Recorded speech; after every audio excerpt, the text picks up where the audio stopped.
Raça, gênero e orientação sexual. Descortinamento do preconceito. Por muito tempo, na história brasileira, indígenas, mulheres, população negra e a população LGBTQIA+, não tiveram seus direitos reconhecidos.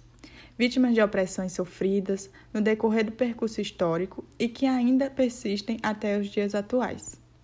O movimento negro é um desses grupos que vem a cada dia lutando por seus direitos e que ainda sofrem opressões. Através da linha do tempo, vamos mostrar os principais pontos históricos e lutas vencidas. Estima-se que somente em São Paulo, entre os anos de 1907 e 1937, 123 associações negras foram criadas. A força desse movimento resultou na conquista do direito ao voto para negros por meio da promulgação da Constituição de 1934.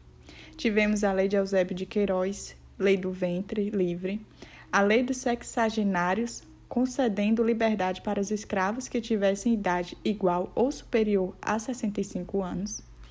Tivemos a Lei Áurea, onde o Brasil se torna o último país das Américas a abolir a escravidão.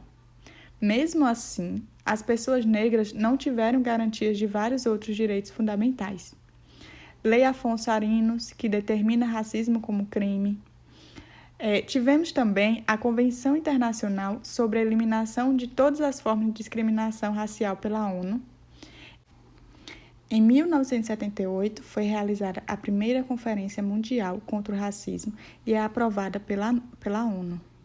Em 1985, teve a Convenção Internacional sobre a Apartheid nos esportes, condenando práticas discriminatórias nos esportes com base em raça. Em 20 de novembro de 1995, foi realizada a Marcha contra o Racismo, pela igualdade e pela vida em memória do tricentenário da morte do líder do Quilombo dos Palmares.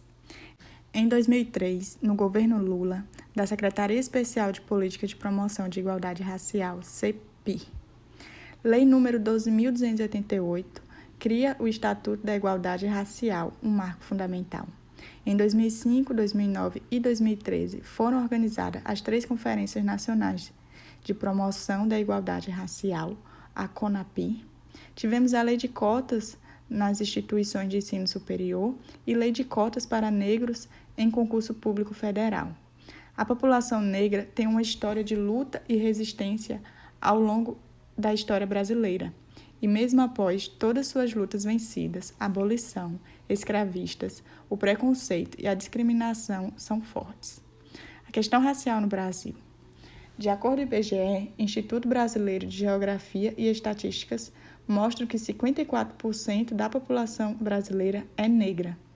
Para entendermos um pouco sobre a questão racial no Brasil, precisamos fazer alguns questionamentos. Lá se vão alguns. Quantos líderes políticos negros você conhece? Existem grandes nomes como Benedita da Silva e Leci Brandão, mas eles ainda são minorias. Para ser mais exatos, apenas 3% dos políticos eleitos no ano de 2014 se declararam negros. E quantos pesquisadores negros você conhece? Fato que evidencia o racismo no Brasil é a falta de pesquisadores negros nos quadros das principais universidades públicas e centros de pesquisa do país. Quanto maior o grau de ensino, menor a quantidade de professores negros. Outros pontos importantes, como analfabetismo, onde a chance de um negro ser analfabeto é 5 vezes maior que um branco, e a cada 4 com ensino superior um é negro. Tais pontos refletem diretamente na desigualdade social, onde cerca de 70% das pessoas que vivem em situação de extrema pobreza em nosso país são negras. Diante do panorama marcado por tanta desigualdade e injustiça, o cenário brasileiro ainda é marcado pelo racismo contra a população negra. Mesmo após a abolição da escravidão legalizada no Brasil, essa parcela da população permaneceu e permanece tendo seu acesso aos meios de sobrevivência e dignidade negados. No entanto, a população negra no Brasil nunca deixou de se mobilizar e lutar contra o racismo. Nesse contexto, o movimento negro conquistou, ao longo da história, com muita luta, direitos antes negados. As cotas raciais, implementadas no ano de 2012, com a Lei de Cotas, Lei número 12.711, de 29 de agosto de 2012, se tornou lei federal graças à luta do movimento negro e estudantil.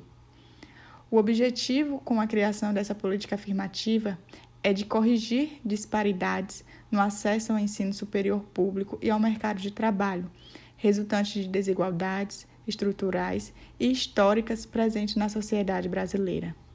Ela é uma das formas encontradas e necessárias ao enfrentamento do racismo e dos seus efeitos psicossociais.